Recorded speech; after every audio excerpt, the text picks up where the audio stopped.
guys, welcome back to my channel, Mysticbudgets. It has been over a month since I have recorded, and I decided that I would just go ahead and do a video that is going to explain like I guess everything that's gone on the past month with me health-wise, and I also just want to share my story and my experience as far as what happened to me with other women, in case there are women out there who are curious and maybe going through the same things. I was hospitalized for having Tubo Ovarian Abscess, and whenever I was going through everything and they finally found out what exactly was going on with my body, you know, I always turn to YouTube, whether it's for looking for recipes or how-to videos.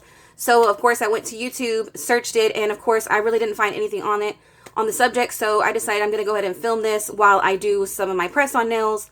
That way everything is kind of pretty much said and done here. That way I can, my next video that I film, I can go ahead and just stick to budgeting, because for the most part everybody is on my channel for budgeting related things, and I do want to continue to stick with that. So I figured do this one, that way moving forward I don't really have to mention it or go into depth about what exactly happened. So if you are still here and have stuck around with my channel, I appreciate you. You are a real one.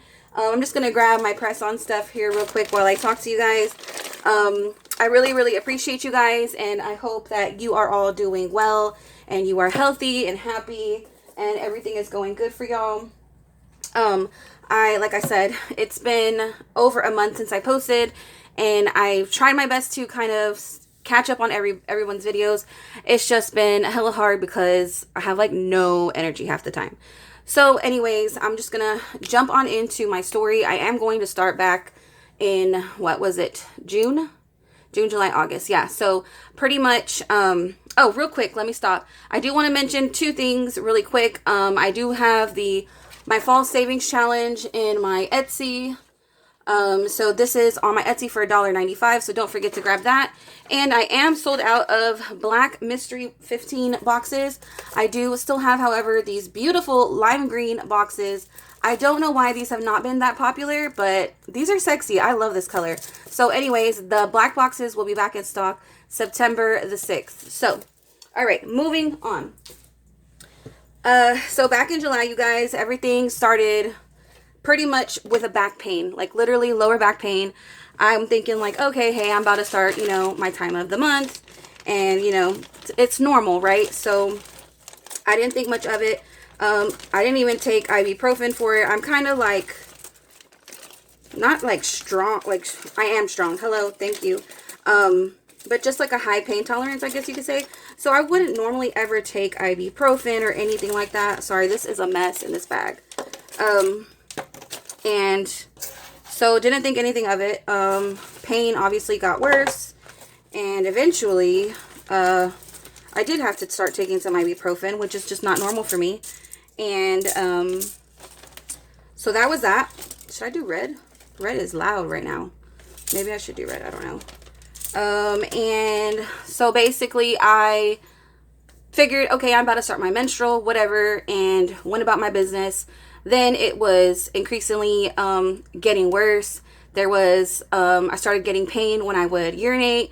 And it wasn't like a burning pain, but it was like, it would sting. Like something internally, and not like down there, but like in my pelvic area would sting. And so of course I jumped on Google, and I'm like, you know, stinging when I pee, back pain, blah, blah, blah. And of course it's like, oh, you have a UTI. I had never had a UTI in my life before. So I'm thinking, okay, this is new to me, so maybe I do have a UTI. And I remember mentioning that to y'all. Hey, I'm dealing with a UTI. I was on antibiotics, blah, blah, blah. So I got some antibiotics, and the pain basically didn't change. That's not the same color. Pain never changed. So once I finished the antibiotics prescription and realized, hey, nothing is changing. Honestly, it feels like it's getting worse. At that point, I could barely walk. This is still all in July. I could barely walk, and I was like, you know what? My husband, keep saying boyfriend.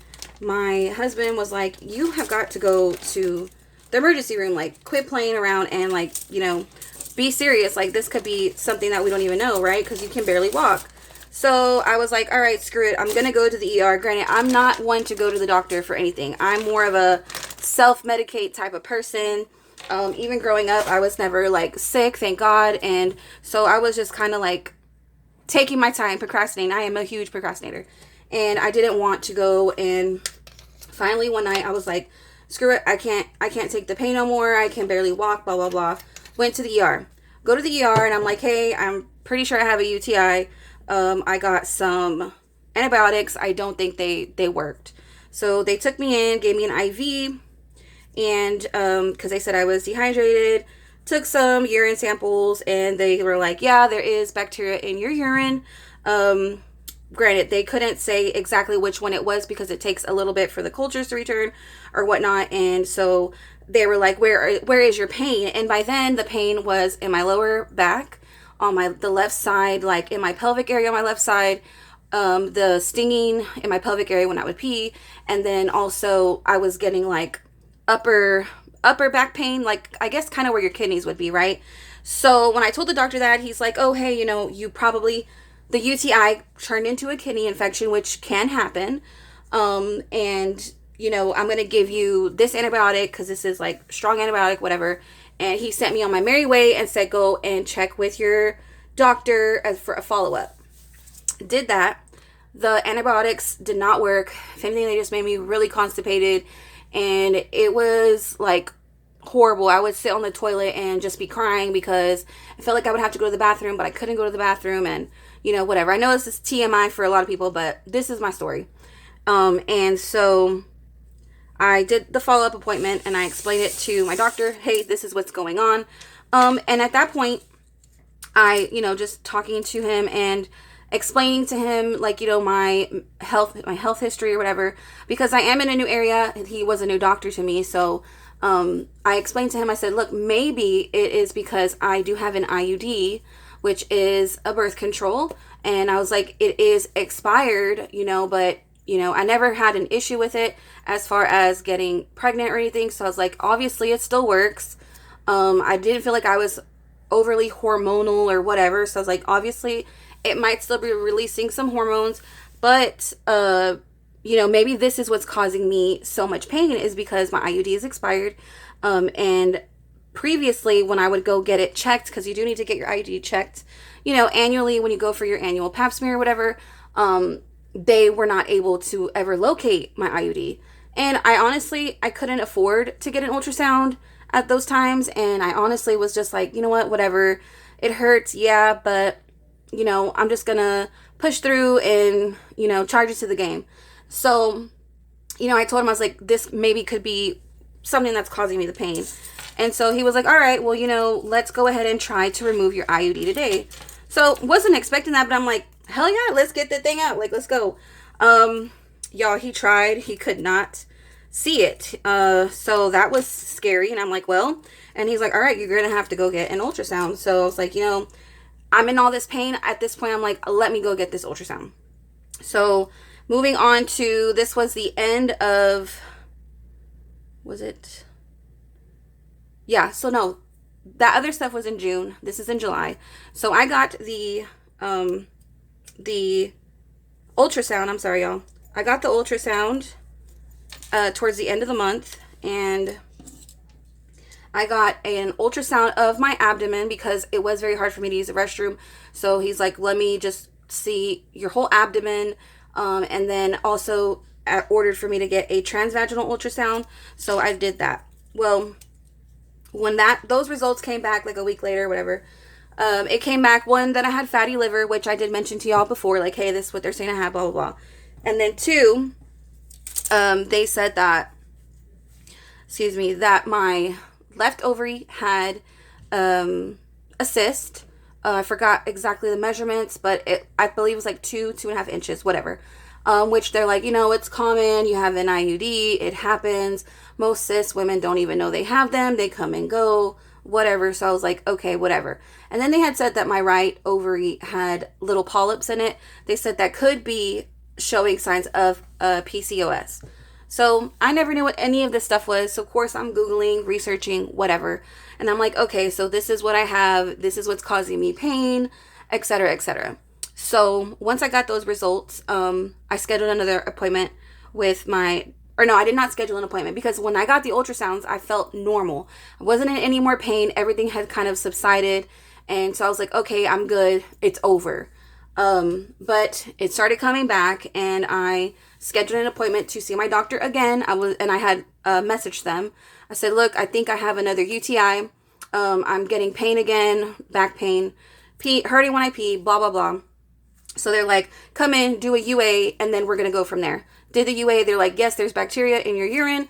Boom, more antibiotics. So taking those antibiotics, in the midst of me taking those antibiotics, I ended up getting COVID. So I had to wait to go back to the doctor a week later. And then I scheduled a doctor's appointment with an OBG, not a general doctor. So went to that OBG. And that is the guy that I told y'all was able to get out my IUD. And he got my IUD out.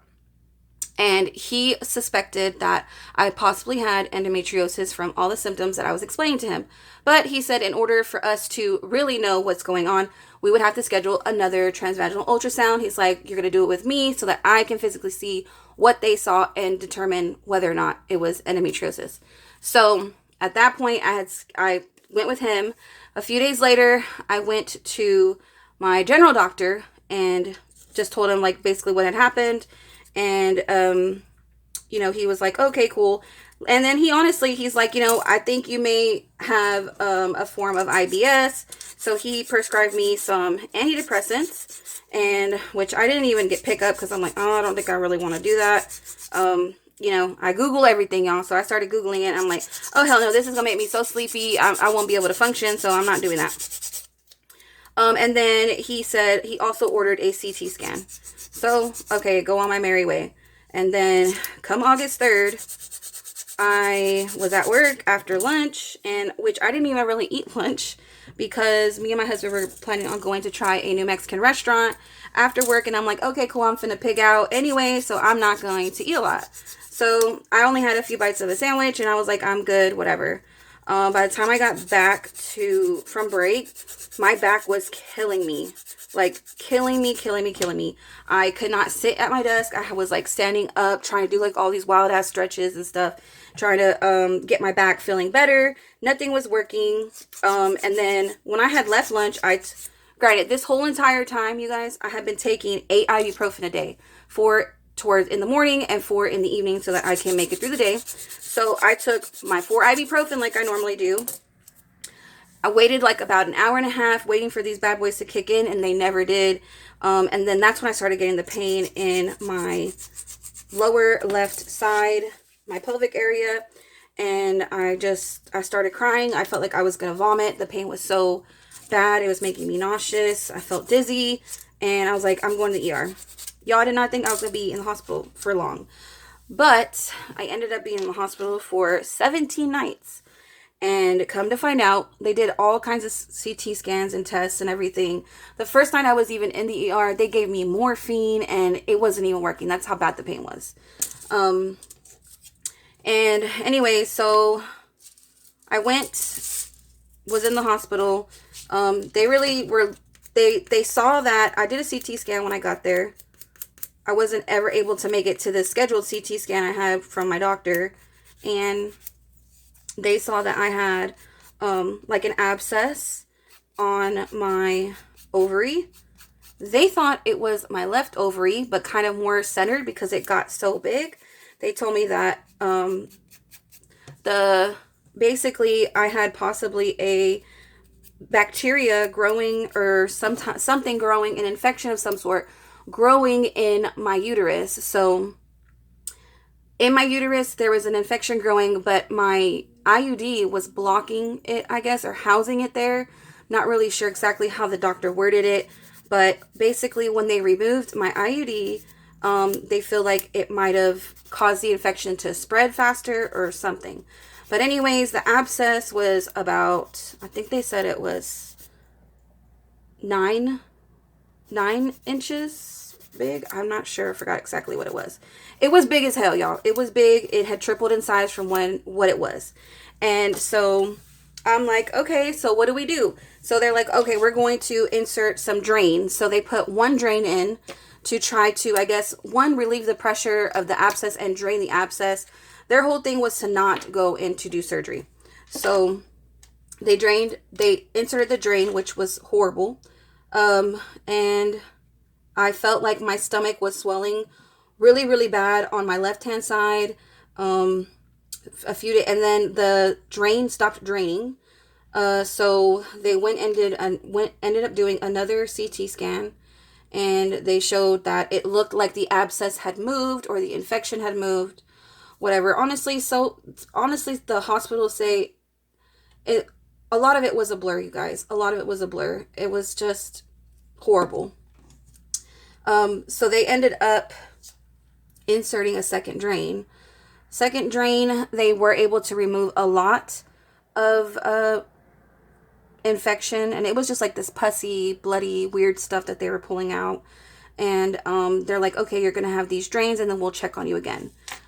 You guys, I don't know why, but the drains, you know, the doctors would go in, and the OBGs would go in and check on me, and, oh, how are you doing, miss? Well, don't want to say my last name, and I was like, you know, I don't feel like any of this is working. Like, I'm still in so much pain. You know, it just, I don't feel like this has changed anything. And they're like, oh, well, you know, you're not running a fever no more. You're not showing signs of any kind of infection. You know, you still have, your white blood cell count is dropping, which means your body's not fighting any kind of infection anymore, blah, blah, blah. And finally, I just told one of the doctors that I hadn't really even met her before, because they kind of like rotate. And I was like, look, none of this is working. None of this is working. And I just need to know, like, do I still have this abscess? Like, what's going on? So she's like, I'm going to look at your chart, blah, blah, blah. She left, came back maybe about 15 minutes later.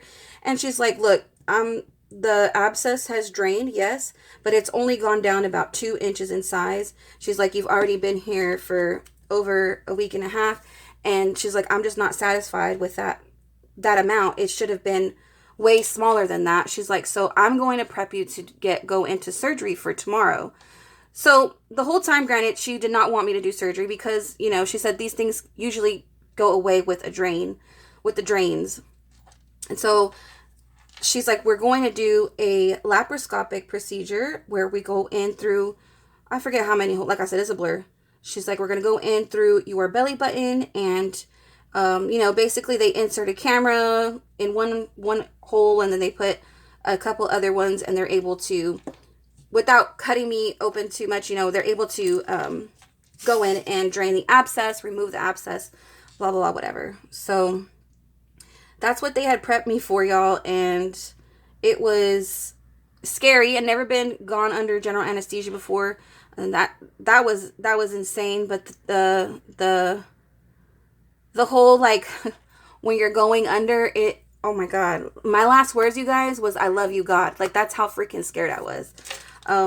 Super scary. But anyways, I'm going to draw real quick. Let me get a scratch sheet of paper to show y'all what ended up happening. So, long story short, they go in and they realize that they cannot see. So when they do laparoscopic, they do put like CO2 gas into your abdomen to blow it up a little bit so that they can see better. And so they were not able to see anything because they said that my intestines were in the way. My intestines were like, they said my intestines were stuck together.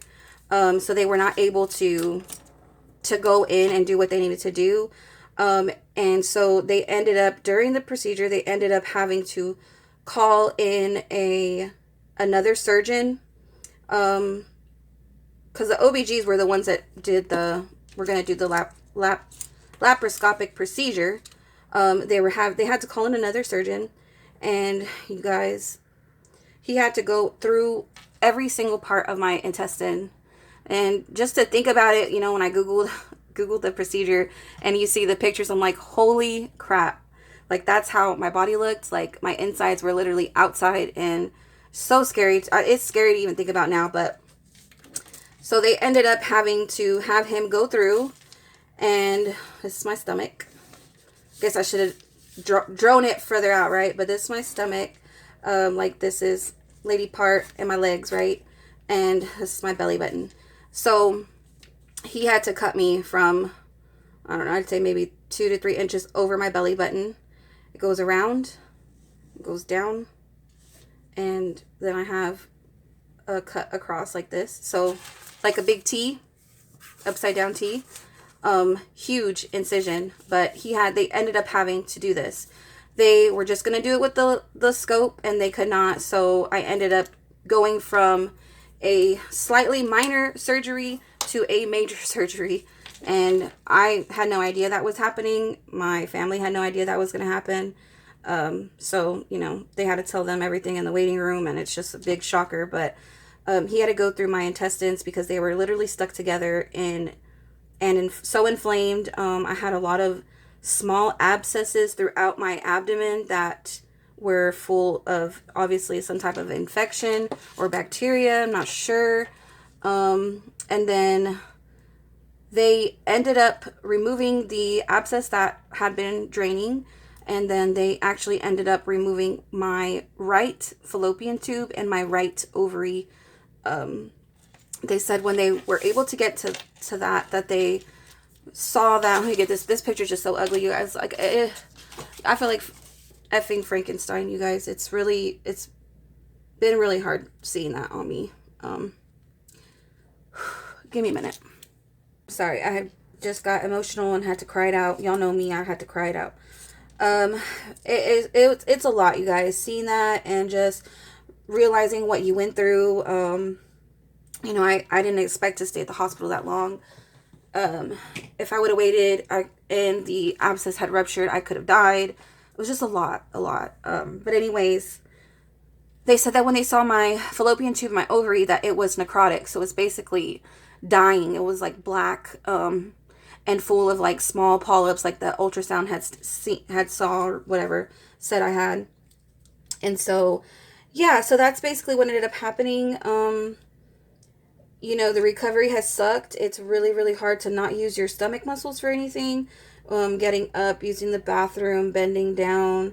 I mean, just you sneeze, you cough. It's just like, it feels like my shit's about to split open. It's just so much. And yeah, so that's basically what happened. And I'm thankful that I was able to get to the hospital when I did. You know, after this nail is too big. After all of everything was said and done and my doctors were coming in to check on my recovery and stuff, my doctor was like, you know, in 10 years, I have never really had to take a Tubo Ovarian Abscess into surgery. She's like, so you were one of the first people I've taken back there. And she said they even had they brought in students to see the procedure, which I had signed that was fine if they decided to do that, because why not? I feel like everybody needs to learn how to handle situations when it comes to healthcare, because it could save someone's life. You just never know. There's always a learning opportunity for stuff like that, because the people that can do this, man, more power to them, because I do not have the stomach for it. But you know, it was just like, she said that she had never seen it like that, and she had never seen, this was the most severe case she has seen. And then she said, but the crazy thing was, she's like, I thought that your situation was worst case scenario. This is what we had to do. We had to end up cutting you when we didn't want to, blah, blah, blah. And then she said that the very next day, there was a woman a few little towns over from us, and she was helping a colleague doctor because his assistant was out of town, and so she was helping him. And same thing, she ended up going into surgery for Tubo Ovarian Abscess, but her infection had spread so much that she ended up losing half of her intestines. So, I apologize, there's a plane going by. So yes, I'm lucky, thank God. This has been a really big eye-opener as far as my health, my faith in God. It's definitely changed a lot of things for me. So with all this said, I just want everybody, women, men, if you feel like something is off, if you're in pain and it's not a normal pain, do not self-medicate. Go and get it checked out. And unfortunately, I've come to realize I have the utmost respect for doctors and nurses. Honestly, I think I want to go do nursing school now because of how incredible they were with me. But, you know, I've come to realize that a lot of doctors guess. a lot of doctors don't know what's going on. They take an educated guess. And, you know, it went from that I had I had 3 UTIs apparently and never had a UTI. I had a kidney infection. It was never a kidney infection. I had IBS. It was never IBS. So you just never know. You got to go get it checked out. Do not wait. I got very, very lucky that I was able to go when I went, because regular Mel would have just waited it out and just taken some more ibuprofen and just gone home and went to bed. And, you know, it's just crazy. And I'm just thankful, you guys. I'm thankful. I appreciate everybody that reached out to me. It was so crazy. I just still can't believe that it all happened. Like, even leaving the hospital, I kept crying. I kept crying for like 2 days straight. So yeah, right now I am, so Thursday was 3 weeks since I've had my operation or my surgery. And then Thursday was also 2 weeks that I have been home. So I'm just learning to have to walk as much as I can. It's very, very exhausting, very painful. My sleep schedule is so out of whack. I'm up for a few hours, go to sleep for a few hours, off and on. It's just kind of learning and getting my strength back. I lost so much weight in the hospital. It was hard to eat. And then after I had the surgery, I wasn't able to eat for 2 days. I had a catheter. And I didn't want to eat and then like shit myself, you know, whatever, because I was bedbound or whatever. And even afterwards, like, I just have the utmost respect for these nurses. I was telling one of my friends yesterday, Patrice, you know who you are. And I was just like, you know, girl, I just like have the utmost respect for these nurses. You know, there comes a time where you need help, and I needed help even wiping my behind. And, you know, as embarrassing as it was, and having people bathe me, and it's just like so crazy that I experienced this, but I'm so thankful. So everybody just pay attention to your body, especially us women. You know, you just never know. And honestly, I still have a little bit of pain. And I don't know if it's from my incisions, if it's, maybe I still have endometriosis on one side on this left ovary that I have left. And it's just, I don't know. But, I do have a follow-up appointment coming up soon. And just be mindful of your body, ladies. Be mindful of birth control. Do not let it get expired if you have an IUD. Which the doctor said, she's like, it is so common for women to have their IUDs longer than the time frame they give you. She's like, yours was just, you know, it's just one of those weird cases, and it just, you know, I don't know, it's just so much. It's still super, super emotional to even talk about it. It really rocked my world, y'all. It really did. But yeah, I just want to do this video. I hope it wasn't like an hour long. It feels like I've been rambling for an hour, but I love y'all so much. Stay safe, please. Pay attention to your bodies, and be thankful for every freaking day that you get. You just never know what can happen. And, you know, it's just like, until you experience something where like you feel like, you know, that you could have died, you feel like you could die, like, you just never know. You know, you just never know what could happen. So I just want to leave you guys with that message and let y'all know that y'all are loved. If you ever need somebody to pray for you, talk to, please reach out to me. Y'all know my Instagram handle, or hit me up on TikTok, whatever is easier for you. You can even email me. I try to leave all that information in the description. And, you know, we just got to be there for each other, especially women. We go through so much. We just have to really be there and hold each other's hands, because a lot of women don't have people to talk to about those things. You know, whether it's sex, contraception, you know, our mood swings, just everything that we have to go through, pains, whatever, you know, just, we go through so much. And really, you guys, women, we are the shit. Okay. We really are. Everything that we go through, we are some freaking strong people. So I love y'all. I hope this wasn't too long, and my next video will not be about this. So thank y'all for watching. I hope this brings some sort of awareness to people. And yeah, love you. Bye.